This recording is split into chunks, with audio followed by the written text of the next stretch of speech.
lebih yakinlah untuk teruskan sesi anak kita dengan Fly High ni lah. Saya Muhammad Afifi Syakir. Dan saya Siti Aisyah Zulkifli. Boleh ceritakan sikit tak apa yang input Puan dapat? Pertama sekali kita dapat dengar daripada tenaga pengajar Fly High macam mana teknik-teknik pengajaran dan juga persediaan lah untuk masuki sekolah pelaksanaan penuh, MSM ataupun sekolah khusus. Dan saya lihat combination modul dan pengajar itu sangat berpengalaman lah dan membuka mata lah kepada ibu bapa semua. Kami memang dah enrolkan anak lah untuk misi ke asrama penuh dengan Fly High.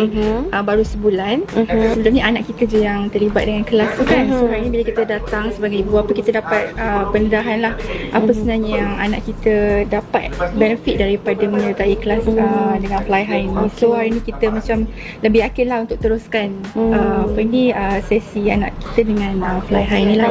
Terima kasih kerana sudi meluangkan masa bersama Fly High. Thank you very much juga. Kami harap sangat semoga dengan ada program ni dapat membantu anak puan dan tuan untuk masuk ke asrama nanti. Amin, insya-Allah. Amin. Thank you Fly High. All the best and keep it up.